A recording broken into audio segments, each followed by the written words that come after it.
దాని విషయంలో కూడా తప్పకుండా ఈ ప్రభుత్వాన్ని బడ్జెట్ సమావేశాల్లో అంకెలతో సహా వాళ్ళను ఎండగట్టాలని చెప్పి కూడా ఈ సమావేశంలో మేము మాట్లాడుకున్నాం. ఈసారి ఈ బడ్జెట్ సమావేశాల్లో తప్పకుండా ఈ ప్రభుత్వం ఏ కుంభకోణాలు అవినీతి తిమింగలాలు ఎవరైతే ఈ ప్రభుత్వ పెద్దలు ఉన్నారో వాటి మీద కూడా సింగరేణి అయితేనేమి ఇతర భూ కుంభకోణాలు అయితేనేమి వాటి విషయంలో కూడా ఈ ప్రభుత్వాన్ని వదిలిపెట్టాం. ఎందుకంటే తెలంగాణలోని ఏ వర్గానికి ఇవ్వడానికి ఒక రూపాయి లేదు నీ దగ్గర. తెలంగాణలోని ఏ ఒక్క వర్గానికి, దళితులకు గిరిజనులకు మీరు చెప్పారు, చేవేళ్లలో చెప్పారు, కేసీఆర్ గారు దళిత బంధు ఇస్తుంటే 10 లక్షల రూపాయలు మేము 12 లక్షలు ఇస్తామన్నారు. 12 పైసలు ఇవ్వాలటి వరకు ఒక్క మనిషికి ఇచ్చిన పాపాన పోలేదు. అందుకే తెలంగాణలోని దళిత గిరిజన బిడ్డల తరపున ఈ ప్రభుత్వాన్ని ఈ బడ్జెట్లో నిలదీయబోతా ఉన్నాం.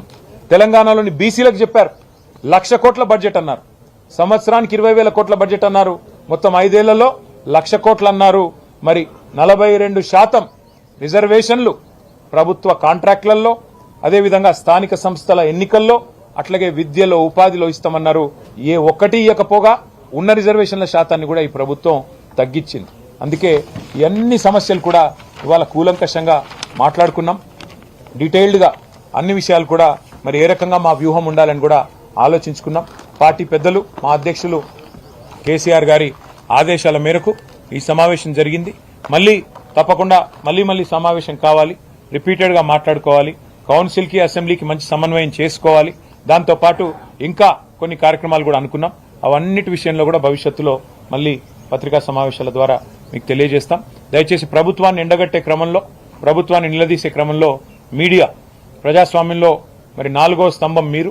తప్పకుండా మీరు కూడా మీ వంతు పాత్ర పోషించి మాకు సహకరించాలని చెప్పి కూడా విజ్ఞప్తి చేస్తూ, ప్రజల తరపున మిమ్మల్ని విజ్ఞప్తి చేస్తూ మరి ఇక్కడ దాకా వచ్చినందుకు మీ అందరికి కూడా ధన్యవాదాలు. నమస్కారం.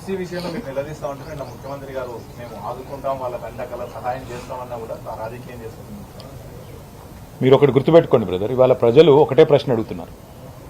ఇదే ముఖ్యమంత్రి గారు చెప్పేదేమి, మాకు అప్పు పుడతలేదు, నన్ను కోసినా రిటైర్మెంట్ బెనిఫిట్స్ ఇవ్వలేను, డిఏలు ఇవ్వలేను, 6 గ్యారంటీలు అమలు చేయలేను, నేను మహిళలకు 2,500 ఇవ్వలేకపోతున్నా, రాష్ట్రం అప్పుల కుప్ప అయింది అని చెప్పి ఒకవైపు తప్పుడు మాటలు చెప్పేది ముఖ్యమంత్రి గారు. ఇవాళ తెలుగులో సామెత ఉంది, మింగ మెతుకులేదు కానీ మీసాలకు సంపెంగ నూనె అని.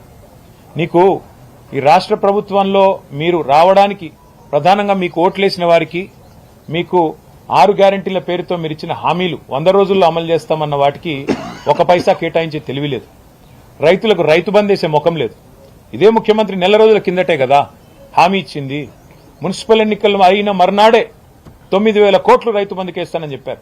మున్సిపల్ ఎన్నికలు ముగిసి నెల రోజులు అయిపోయింది, ఇప్పటి వరకు 9 పైసలు కూడా వేయలేదు. అందుకే మేము అడుగుతున్నాం, ముందు మీరు ఇచ్చిన హామీలు నెరవేర్చండి, మూసి కట్టండి, ప్రజలకు మంచి పునరావాసం కల్పించాలని అడుగుతున్నాం, ఇండ్లు కూలగొట్టొద్దని అడుగుతున్నాం. మేమే మూసీకి వ్యతిరేకం కాదు, కానీ మీరు చేయాల్సిన పని చేయకుండా ఒకవైపేమో అప్పుల పాలైందని చెప్తూ, ఒకవైపేమో పైసా లేదని చెప్తూ, ఒకవైపేమో తప్పుడు మాటలు చెప్తూ, మరొక వైపు మూసీలో 1,50,000 కోట్లు ఖర్చు పెట్టి నేను ఇది చేస్తా అది చేస్తా అంటే మిమ్మల్ని ఎవరు నమ్మాలి? మీరు చేసేది మూసీలో ప్రక్షాళన కాదు, మూసీలో మూటల వేట, ఢిల్లీకి డబ్బులు పంపడానికి మూటల వేట, మూసీ బ్యూటిఫికేషన్ పేరిట లూటిఫికేషన్ ఏదైతే చేస్తున్నారో దానికి మేము వ్యతిరేకం.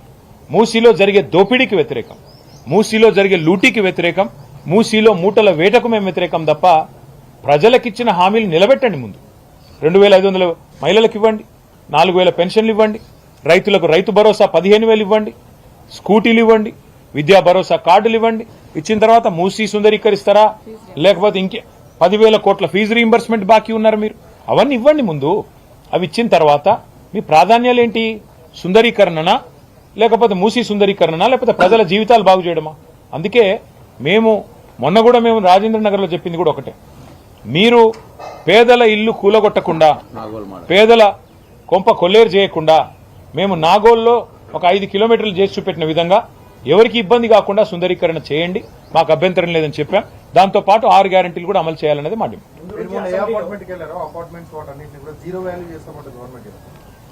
ఈరోజు ఈ రాష్ట్రంలో జీరో వాల్యూ అంటే ఎవరికైనా ఉన్నదా అంటే రేవంత్ రెడ్డి గారి మాటకి.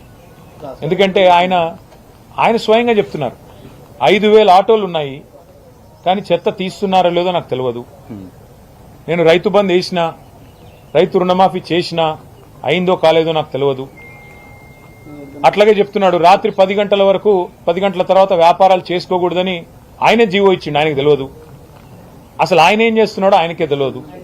రాష్ట్రంలో పరిపాలన పిచ్చోడి చేతిలో రాయిలాగా మారిపోయింది బ్రదర్. డే ఎకానమీ నాశనం చేసిన వాడు నైట్ ఎకానమీ చేస్తాడు. పొద్దున పూట మంచిగా నడిచే రియల్ ఎస్టేట్ రంగాన్ని నాశనం పట్టించి మొత్తం దివాలా తీసే విధంగా చేసినోడు నైట్ ఎకానమీ తెస్తా అంటే ఎవరన్నా నమ్ముతారా? అందుకే మేము అనేది, అయ్యా రాహుల్ బంధు పథకం కాదు, రైతు బంధు పథకం అమలు చేయి, ఇచ్చిన మాట నిలబెట్టు. ఢిల్లీకి 1000 కోట్లు పంపడం కాదు, రైతులకు 9000 కోట్లు ఇయ్యి. ఉన్న ఇల్లు కూలగొట్టినోడివి నువ్వు. హైదరాబాద్ లో ఒక ఇల్లు కట్టినవా? ఒక్క ఇల్లు 2.5 ఏళ్లలో. నేను మొన్న కూడా చెప్పాను, మళ్ళీ చెప్తున్నా, హైదరాబాద్ లో ఈ ప్రభుత్వం 2.5 ఏళ్లలో ఒక్క ఇల్లు కట్టినట్టు రుజువు చేస్తే నేను రాజకీయాలు వదిలేస్తా అని చెప్పాను. చూపెట్టమనండి. మేము కట్టిన ఇళ్లకు 3 రంగులు పూస్తే ఇల్లు అయిపోదు కదా. మేము ఇచ్చిన ఉద్యోగాలకు కాయిదాలు ఇచ్చుడు, మేము కట్టిన ఇళ్లకు 3 రంగులు పూసుడు, ఇదా నువ్వు చేసే పని? మేము కట్టిన ఫ్లైఓవర్లకు రిబ్బన్లు కట్ చేసుడు, మేము కట్టిన కొత్తవాల్గూడ పార్కుకు పోయి రిబ్బన్ కట్ చేసి నేనే చేసిన డబ్బా కొట్టుకోవడం, ఇదేనా మీరు చేసేది? అందుకే మేము అనేది, నీ మాటకి ఇయ్యాలా ఈ రాష్ట్రంలో విలువ లేదు, నీ పొజిషన్కి విలువ లేదు, నీకు జీరో వాల్యూ ఉంది. ఇది తేలిపోతుంది భవిష్యత్తులో, మీరు చూడండి. Thank you.